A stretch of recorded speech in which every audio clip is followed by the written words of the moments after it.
la paix au football ne reviendra pas ou la paix au football ne demeurera pas à cause du TAS ou bien pour le TAS.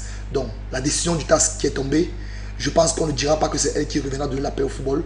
Mais pour que la paix revienne au football, il faut qu'on se tourne réellement vers les acteurs du football, que le football se tourne réellement vers le football proprement dit, mais surtout vers la compétition.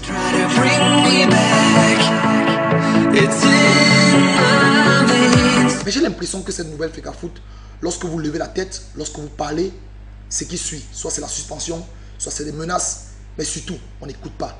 Et donc moi, je pense que si c'est comme ça que le football sera géré, je pense que les acteurs du football trouveront toujours la solution, qui est idoine. Et c'est forcément sur le TAS. Ils savent qu'au TAS, le droit sera dit. Le droit a toujours été dit au TAS.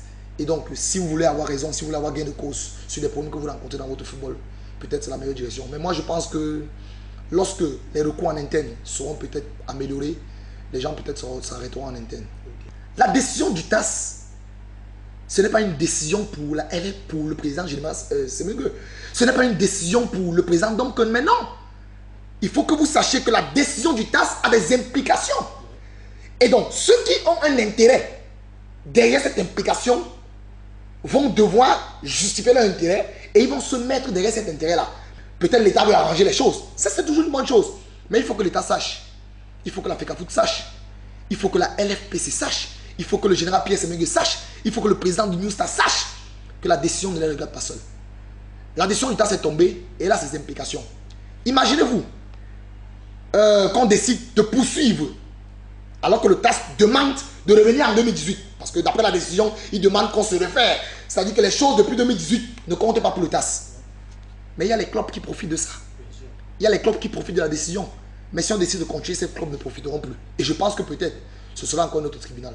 Ceux-là qui n'ont pas profité de ce consensus vont aller justement en TAS.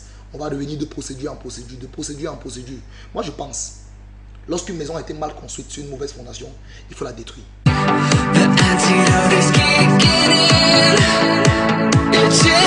Ce n'est pas Abdourahmane qui est au TAS avec la fédération, c'est le club qui est au TAS avec la fédération. Il y a de cela 2 ans, c'était le président Tombi Alogo qui était à la tête de la FECAFOOT. Il avait été débarqué. Et beaucoup de membres actuels de la FECAFOOT avaient dit à l'époque, puisqu'à l'époque on avait dit qu'il fallait que le président Tombi, qu'on laisse le président Tombi finir son mandat. Il manquait, je crois, 2 ans aussi de mandat. Et on avait justement dit non, le droit a été dit et il faut qu'il quitte. Mais moi j'avais trouvé ça normal. Je ne sais pas pourquoi je verrais un problème si le TAS aujourd'hui donnait raison au club de Menganga ou bien à Abdourahmane comme vous avez l'habitude de le dire et que ça devienne un problème. Non, ce n'est pas un problème. Je pense que toutes les choses qui sont en train de se passer doivent interpeller le président de la FECAFOOT. Je parle parce que c'est lui le représentant de la FECAFOOT.